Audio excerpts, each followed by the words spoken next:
Welcome to the Fantasy Champions Fantasy Football Podcast.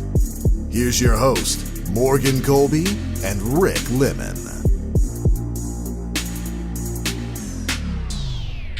What's poppin', my friends?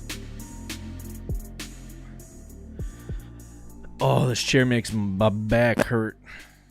That's how I feel right now. Me and my COVID self. Yeah, dude. Well, hopefully by next podcast you'll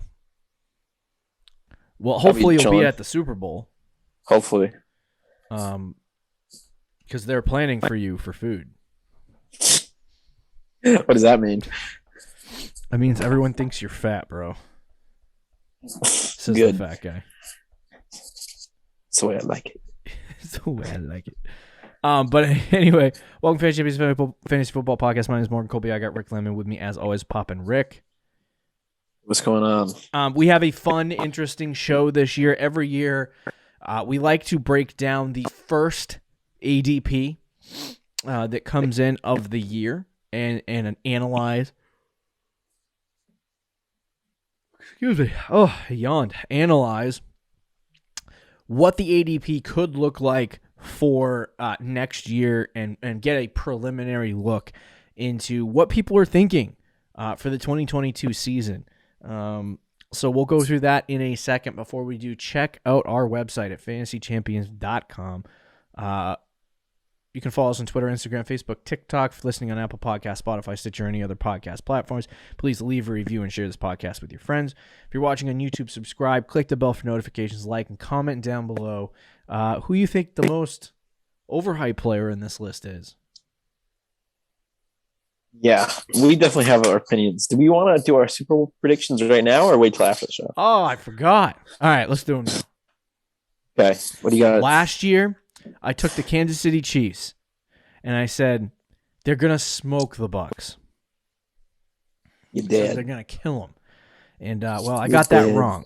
So for the sake of argument, I'm going to say that the Rams are going to kill the Bengals and hope that I'm wrong. Okay, Am I allowed to say that? Because I'm rooting for the Bengals. Yeah, I'm saying that to discount myself. That's how you do it. Put money on the Rams, Bengals so that way if the Rams win, you're still happy. But if the Bengals win, you're also happy, even though you lost a couple bucks. Yeah. I actually think there's a really good shot the Bengals win, to be honest with you. I think it's a better shot than what people are giving them, but I'm picking the Rams. I got a projected score too, 27-24, 3-point game. Gonna be close. I got the Rams. You know what? I'm gonna do it. What are you doing? Taking the Bengals. Okay.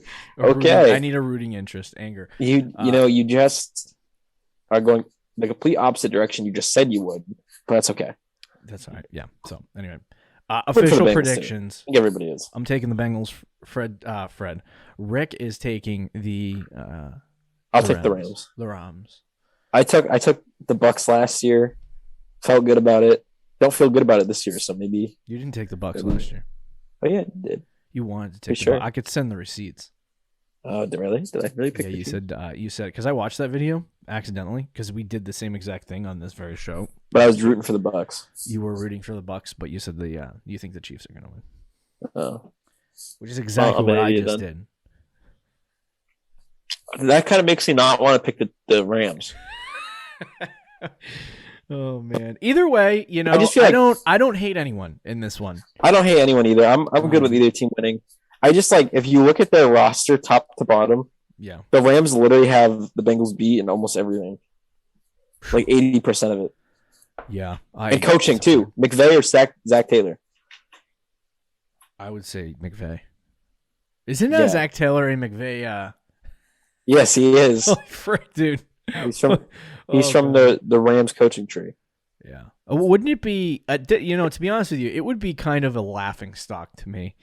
Like if the Chiefs made the Super Bowl and the Chiefs beat the Rams, I feel like the Rams would be like, all right, we traded all these first round picks, we got to a Super Bowl, we got where we needed to be, and we just got beat by one of the best teams in the league. Like, right. But if the Bengals beat you, the Bengals, who've never won a Super Bowl, who before this year had never won a playoff, who hadn't won a playoff game in 40 plus years. Yeah. Like, how embarrassing would that be to lose? You trade 2 first-round picks for your quarterback. You've paid 2 first-round picks to get Jalen Ramsey. You sign Odell Beckham Jr. I mean, yes and no, because it's like they still made the Super Bowl. You trade for Von Miller. Yeah. Like, you stacked. They did everything. You did did everything they could to get there. Yeah, and if they don't lose to the Bengals, I find that hilarious. I'm not rooting for the Rams' failure, but I kind of would laugh at that. I'd be like, wow. You know, sometimes it's not all sunshine and roses when you trade all your picks. So it's all fun and games. We all love Burrow. We all love the Bengals. But if they win and then go on a little dynasty, you know, you're eventually going to hate them. They win like 4 Super Bowls. Joe Burrow? Yeah. Nah, dude, because if there was any quarterback that I would want to beat Brady, it'd be that one. Wow. Okay. All right. I said it now. But, you know, I got to face him first. But I do like Joe Burrow. There's some players that I play like Chiefs. Like when we played the Titans and A.J. Brown's making ridiculous catches, I'm just like, respect, bro. Yeah. But when the Chiefs beat us, I'm like, frick you guys. I hate you. So, anyway. That's fair. Yes. So I'll take the Bengals. Love the Bengals. I was also my family has, in lieu of the Tom Brady retirement, my family this Sunday wanted to watch the Brady documentary, which I've already consumed probably more than I needed to. But anyway, what is it? The Man in the Arena. Yes. So anyway, they watched the first episode of that back the first Super Bowl that Tom Brady won, and I'm watching that documentary and I'm thinking, man, does that kind of sound like the Bengals? Does kind of sound like Joe Burrow a little bit? Absolutely does. Except not for the first overall pick deal. I was just going to say Brady was a 6th round pick, a quarterback, and Burrow was like key to the franchise. Yeah, he was the franchise quarterback, but just like the surrounding, like you know, the team was not expected to go to the Super Bowl, and they make it to the Super Bowl, and the quarterback has this like different mentality and to play the Rams, to play the Rams. Weird parallels. Yeah, weird parallels. But anyway. So, yeah, we're going to do not a dynasty mock draft. I didn't change that either. ADP analysis. You know what the hardest word for me to spell in the alphabet is? In the alphabet. Like, that doesn't make any sense. English vocabulary. Yes, it's analysis. I still can't figure it out. Analysis, yeah. That's a tough one. Yeah, I'll give you that. What is it? What's that word that kid spelt on that television show? Oh gosh, that's really specific. It's like a disease. Yeah, nomocalocalociosis. It's like 400. How do you just know how to spell that? I do not know how to spell.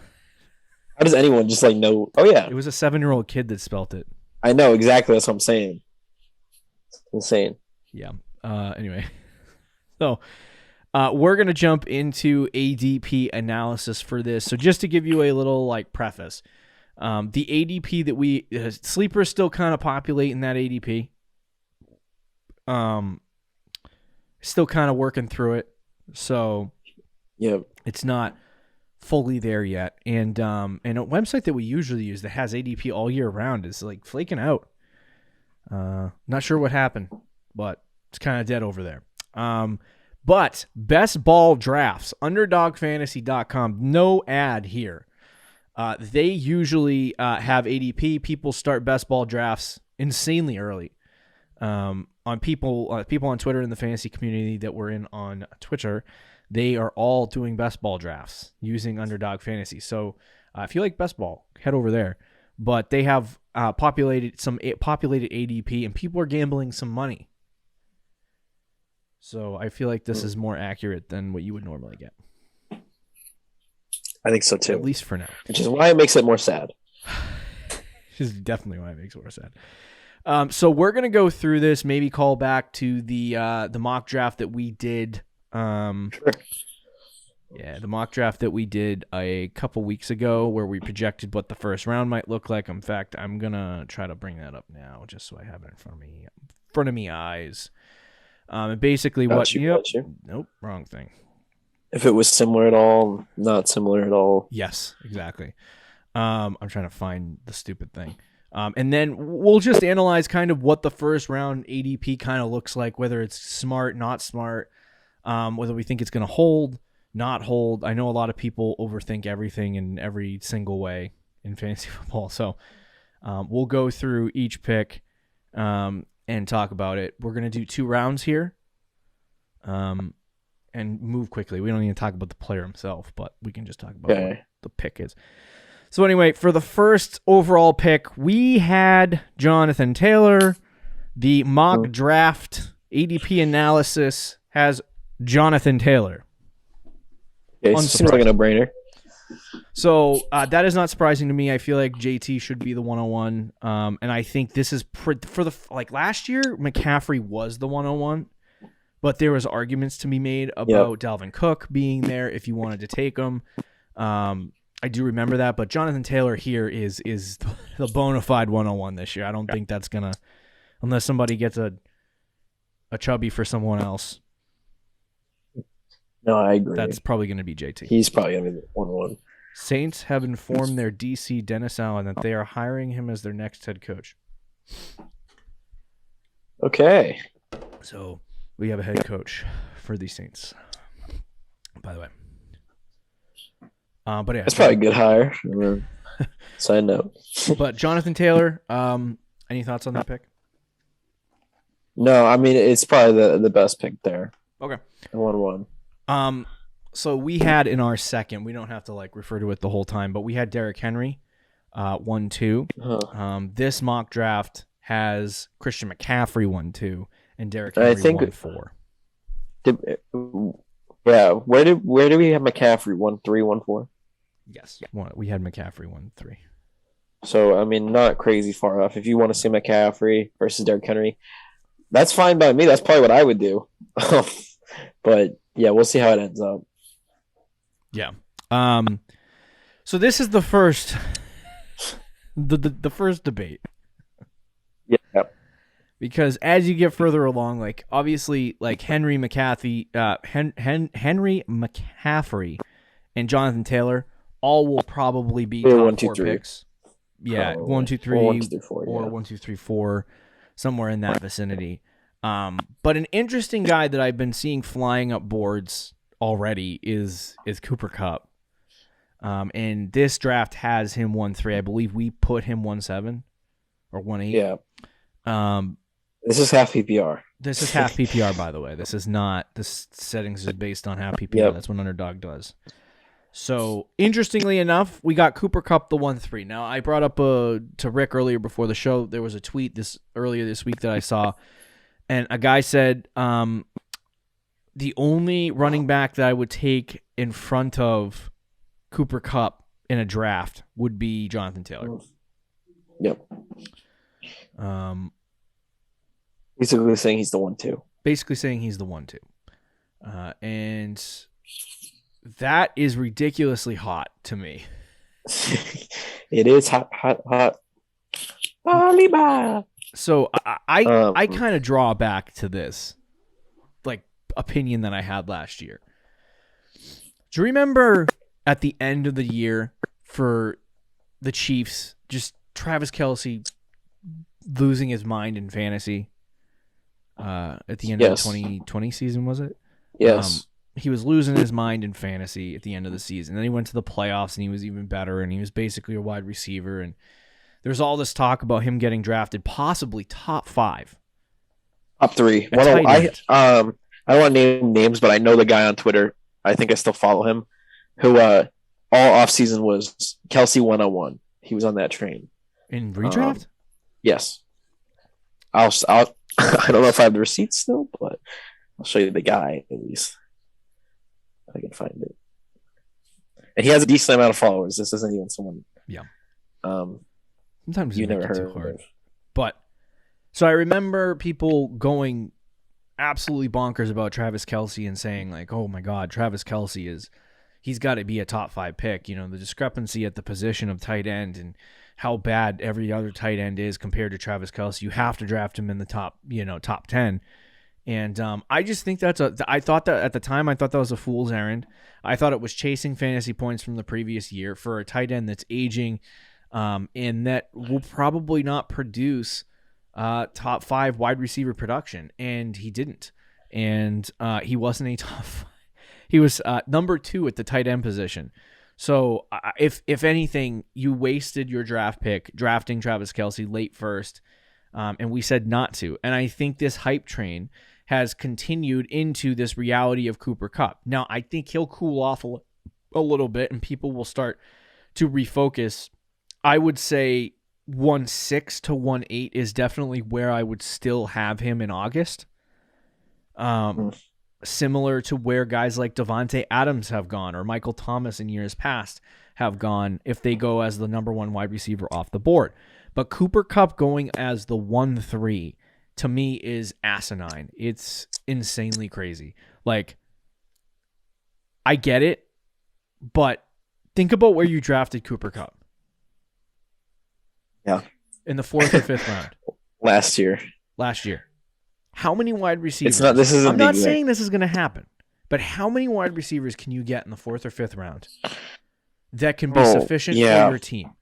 And how many running backs can you get that? I mean, let's just look at last year.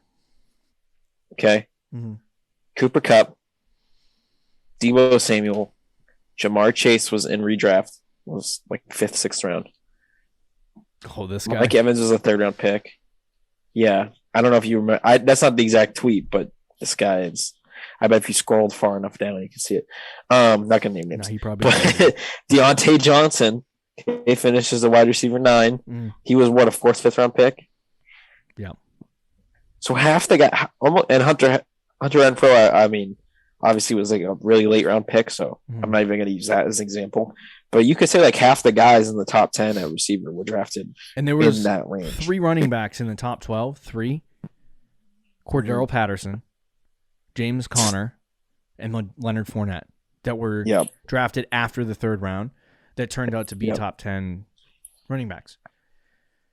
So the discrepancy at the position is so wide, and you can get so many more receivers later in the draft, like the Debos and the Cooper Kupp. This isn't even a knock on Cooper Kupp. This is not a knock on Cooper Kupp. It's a bad strategy. The argument for some people is that he had 191 targets and a phenomenal year. And he had a phenomenal year.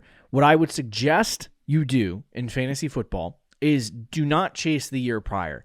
Use the previous year to analyze a player and determine whether or not the production will continue.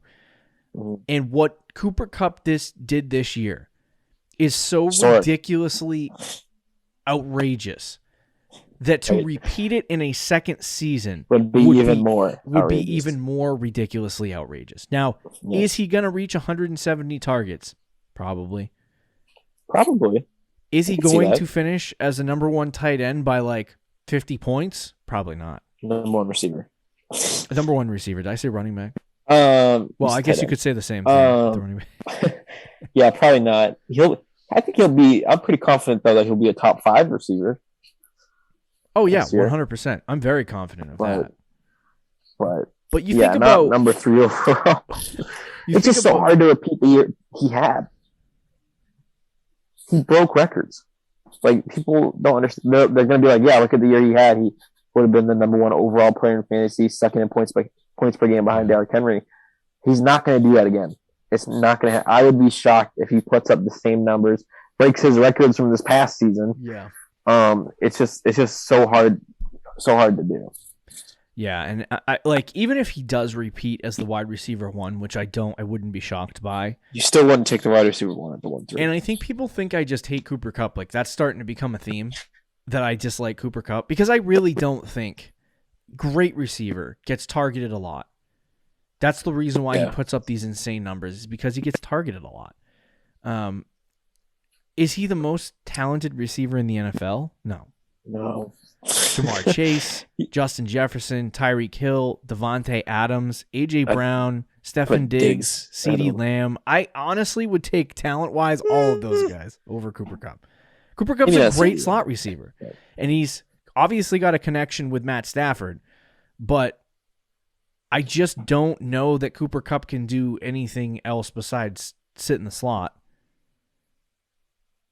He plays a little bit the outside, but he's definitely the slot guy. I'm not I a will hater say, of like, Cooper Kupp either. yeah, I like a lot of receivers over him he's super. talent-wise. I mean, he's developed well as a route runner. Like, he's a great route runner, Mhm. and you'll never see him almost ever drop a pass. I think he dropped one this past week in there, saying it was his first drop in like 10 weeks or something. Mhm. He's just super reliable. He knows how to get open. He's a smart player. Knows defensive zones as well. Knows how to find the holes and stuff. So he's a very, very, very good receiver. Probably the best slot receiver in the NFL. I think Definitely, that's 100%. He's probably top 10, top 12 receiver in terms of talent. But yeah, he's not the most talented. Yeah. Now that doesn't always translate to fantasy points, obviously. But yes, for him to finish as the wide receiver one by that margin back-to-back years, it's just not. Yeah, it's insane. So I think the word we're trying to peg here is regression. And we have to analyze the Rams a little bit further because there really isn't, to me, anything really that's going to change. But guys, to me, and I hate to use this as a reference point, but there are sometimes guys get uber hot. They just get wicked hot. And it almost feels like to them where it's like it's the equivalent of a basketball player just getting hot and hitting every shot in a game. And I think in the NFL, like Cooper Kupp, I think he got hot, and everything that was getting thrown his way, he just started catching, and he felt good on his routes, and I think that's what's been happening this year. But if you're telling me that he's just going to automatically repeat what he's doing right now in 8 months, I don't know. I think he's going to be a top 5 receiver. I think he should be ranked respectively. He could even deserve to be the first wide receiver off the board. But if you're drafting him in the top 3, I don't think that's a smart pick. I think you could go other directions because just the wide receiver, man.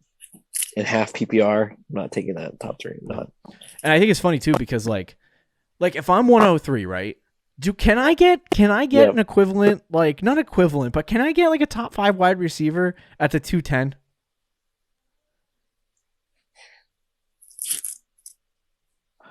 A breakout guy? I mean, potentially someone like if CeeDee Lamb, if Amari Cooper, because there's rumors about Amari Cooper leaving, and CeeDee Lamb becomes like the main guy and gets 170 targets in the Cowboys, then you can make that argument. He's at least going to be on the same level. Might not be as good, but same level. You look at the running backs. You think a lot would have to go right for Barkley to be on the same level as McCaffrey next year. Yeah, at the 211 and the 1-2, which is similar. Yeah, go get the running back. Yeah, I 100% agree. So that was the first weird one. Obviously, Derrick Henry 1-4. Eckler, sense. Not surprising, ending up in the top 5. We had Austin Eckler 1-6. So I think there's definitely going to be people who draft Eckler. There's not really a lot changing there in Los Angeles. So Eckler 100%. He's going to be in that range. Say that again? He's going to be in that range. Yeah, 100%. Jamar Chase 1-6. We had Chase 111, and you yelled at me. I didn't yell at you. I was just because I agreed with you. Are you sure about that guy? No, I agreed with you that probably is going to happen just because hype alone. I mean, I didn't think it'd be 1-6. I just don't think that's a good spot to take it. And I love Chase, but having my dynasty league. Yeah, I think there's going to be this Bengals residual hype. I'm starting to see it with Joe Burrow a little bit. Burrow's going to be a top 5 quarterback. Yeah, he's going to get drafted as a top 5 quarterback because of the. But I think at some point it is going to dial back. Now, Chase just had arguably maybe one of the best, if not the best, like rookie season. Yes. Of a wide receiver that we've ever seen, and that was expected because he literally is a transitional generational talent. What was he taking? 5? Yes, by Cincinnati. So he's a transitional talent. He's he's an amazing wide receiver, and he's with his quarterback. And so I think Chase can only if you talk about what a player does in their rookie year, I think there's only going up from here for Jamar Chase. Yeah, but I mean, I think Chase is in a better spot because he's with Burrow, but it's similar to what Jefferson did his rookie year. I mean, Chase was better. Without a doubt, but wasn't Jefferson a top 8, top 7 receiver as a rookie, and he was drafted 2-3-1, like 2-11, 2-12, like he was a late second or early third, and obviously Chase was better So I would assume he's like a middle second round, maybe early second round. But yeah, I mean, the hype for him is going to make him 1-6, apparently. Yeah. I don't know that I want Chase on my team next year, but I doubt it's happening. Would you draft him over the next guy? Najee? Can we draft? No. Yeah. So Najee's the 1-7. I wouldn't take him over Najee. In fact, all these running backs here, I take all of them over Cup. So there's that. I would take Najee over Cup for sure, and probably Dalvin, and I don't know, maybe some other guys. But so Najee's 1-7, Justin Jefferson 1-8, not too far off. We had on our mock draft, we had Najee 1-4, and we had where the crap is Jefferson 2-1. So a little bit further down the board, but he definitely deserves Jefferson, Chase. We had the order right. Cup, Chase, Jefferson. Yeah, just receivers going way earlier than we thought. Yes. So, and then we have Tyreek Hill 1-9. So, and I'm just going to round out the rest of the round. Dalvin Cook 1-10, Devontae Adams 1-11, and then Kamara 1-12. Oh. Interesting the amount of receivers that came off the board in the first round. There's 5 receivers. That's... Do you think this is gonna that trend is gonna hold up? Because if it does, that pushes a lot of running backs like Cam Akers and the like J.K. Dobbins, Cam Akers, some of those guys down the board a little bit into maybe that third round. And if that happens, they do this every year, and then by the time we draft in August in the home league, they climb back up into the. Oh, I know. Well, this past year it was literally like maybe 4 receivers went in the first 2 rounds. Yeah. I definitely like Cup will be a first round pick. Yeah. Chase will probably be a first round pick. Agreed. Jefferson might be a first round pick, probably. Agreed. Tyreek Hill's kind of the same, and then Adams is totally determined on where he goes. Yeah. And what his situation is. So I'm gonna say a 4. We'll see 4 for receivers in the first round, which is still more than last year. I think by like 2. Isn't there only 2 receivers in the first round? 1 or 2? Yeah, something like that. It was like a run on running backs, like for 7 or 8 picks. Yeah. It is interesting though that this many wide receivers is going at this point. And I'm curious as to why that is the case. There's a lot of really good players. Like Chase obviously jumps into that conversation. People obviously still love the A.J. Brown, CeeDee Lamb, Stephen Diggs of the world. Deebo Samuel had such a great year that you kind of have to throw him up there as well. The wide back. Adams is good, Hill's good, Jefferson's good, Chase, Cooper Kupp. So it's like all of those guys are going to get drafted in the first 2 rounds. It just is kind of strange over the last 2 years. We've really not had a lot of first round wide receivers. Maybe that stays the same, maybe it doesn't. But if it doesn't, man, I'm going to be celebrating. Sure. How many running backs? For sure, I will too. We're going to be feasting if that happens. Oh my god. You and I. It'll be too easy. But anyway, second round, I'll run through it really quickly. We had Deebo Samuel at 2-1, Joe Mixon 2-2, Travis Kelce 2-3, Javonte Williams 2-4, Stephen Diggs 2-5, A.J. Brown 2-6, DeAndre Swift 2-7, Nick Chubb 2-8, CeeDee Lamb 2-9, Josh Allen 2-10 as the first quarterback off the board, Saquon Barkley 2-11, and then Mark Andrews 2-12. Interestingly enough, we do not see some guys that we had. Aaron Jones. We don't see Zeke. Nope. We don't see Dobbins. We don't see Cam Akers. We don't see Antonio Gibson. Oh my gosh. If you can get Antonio Gibson, Cam Akers, J.K. Dobbins in the third round, maybe even Zeke, you can make that argument. I mean, we'll see how the offseason plays out. That's a gold mine. Absolute gold mine. Cam Akers especially, in my opinion, and J.K. Dobbins, those 2 guys, should be in the first 2 rounds. Yeah, I agree. I think what's interesting to see is that you have the 2 tight ends. Obviously, Kelce is still getting drafted way too high.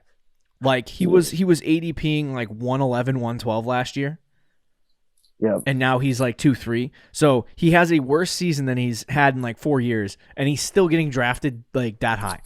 Thanks. I'm not taking him in the first 2 rounds. I think Travis Kelce is going to adjust. Me and Rick have some developing hot takes on Travis Kelce this season, so you'll hear him as the offseason goes along. But I I don't take tight ends early, and I don't want to take Travis Kelce in the second round. That's not a good way to go. Mark Andrews, however, comes into that second round. I'm still not drafting him, but I can see why people would want to. With the year he had, I understand. Yeah. 212, that's where I would expect him. But 2 tight ends in the second round is a lot. And then Josh Allen, 2 years as the QB1, finally overtaking Patrick Mahomes. He's okay. I know last year we used the argument. I mean, and historically, you can look at it. Quarterbacks finishing as the QB1 back-to-back years, it almost never happens. Josh Allen pulled it off this year. Fantastic. Finishing you have him in Dynasty, pants are off. You think he's going to be the QB1 3 years in a row? No. You know the odds of that happening? That's like historic. I mean, that is historic. That'd be a historic run. I think Rodgers. I don't see it happening. And I like Josh Allen. If he's your quarterback, you're in a great spot, but not the 210. Yeah, not the 210. So I think for the tight ends and the quarterback, you're overpaying here. If that holds, it kind of pushes some guys into that second round. I think that's what's happening because I counted. We have 7 wide receivers come off the board in the first 2 rounds. This ADP from Underdog has 9 wide receivers come off the board in the first 2 rounds. So we're not too far off in the wide receiver conversation, but what you're seeing is Josh Allen, Travis Kelce, Mark Andrews get taken, and that pushes the guys that we were just talking about, like Cam Akers, Antonio Gibson, some of those guys down further on the board. It'll be interesting to see what it looks like come like July, what ours looks like, original one. Oh, yeah. It's also, what I also would say is interesting is Saquon was taken in, is being taken here at 211. I'm curious to see the Brian Daboll effect, maybe. I don't know. So Saquon's such an interesting one. He's obviously injury prone.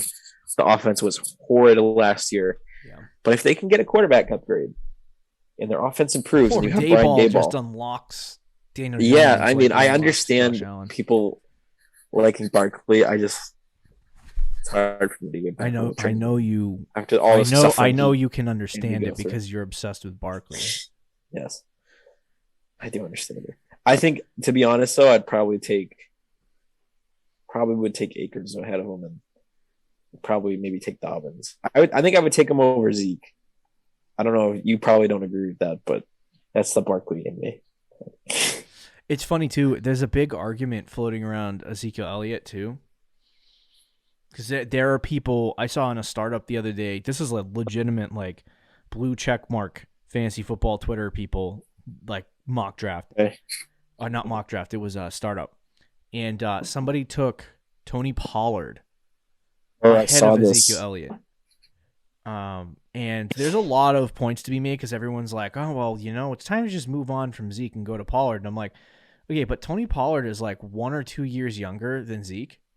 He's not. Yeah, exactly. And I'm like, what's the point of moving on from Zeke when you're just moving on to get a year of Pollard, a running back that's like 1-2 years younger? I know there's a huge difference in terms of workload in their career, and I like this guy obviously more, but Eckler is the same age as Zeke.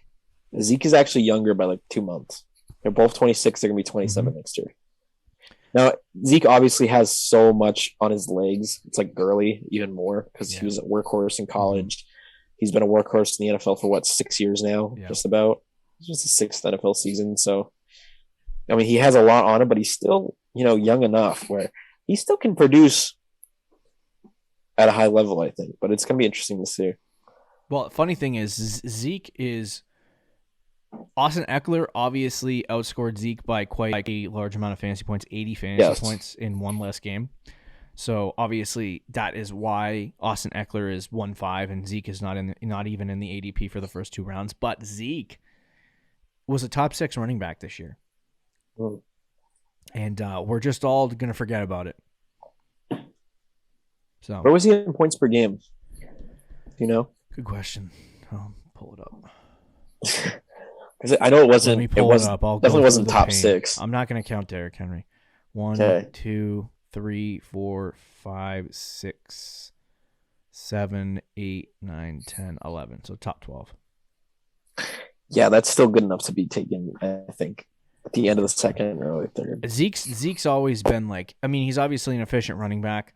Pass catching, he's been good. There's been this year he kind of shifted a little bit more work over to Tony Pollard. They started using him a little bit more.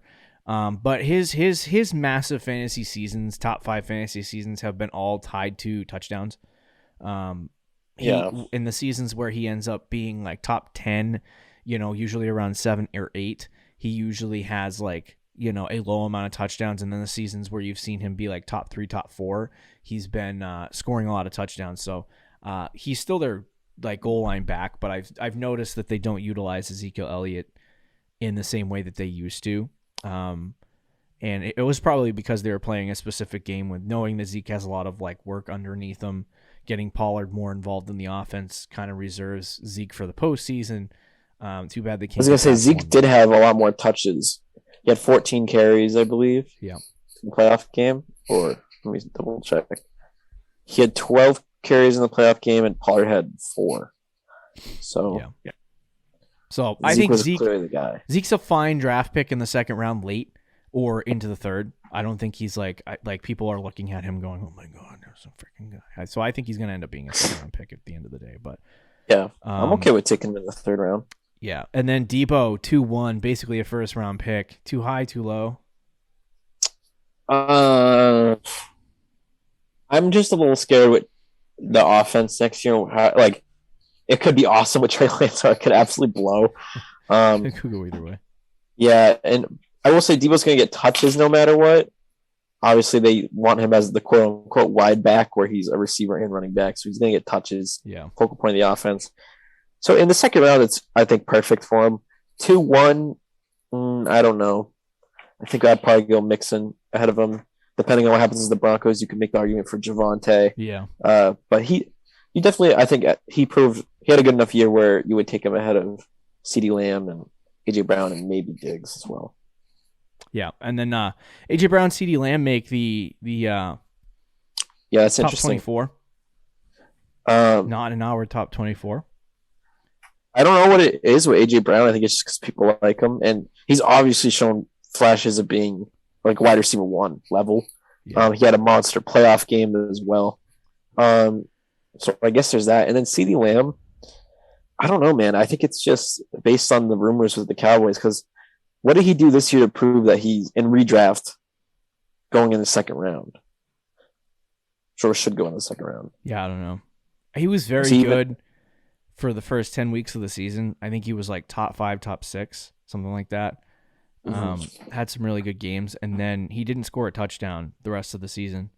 And his target share like decreased for the last 3 games. Like it was like first 16 weeks, the first 15 weeks of the season, he was 15, 9, 3, 5, 6, 11, 8, 9, 7, 4, 13, 10, 9, and those were his target shares. And then in Casey, I believe he got hurt and then missed a game against the Raiders. So he didn't like go outside of week 3. He didn't go under 5 targets in that stretch. And then the last 4 games of the season, 5, 4, and 2. Yeah. I mean, the first 10 weeks of the season, he was the wide receiver 7. Yeah. Or tied with the wide receiver 6 when we get points. So I could see that. It's just interesting.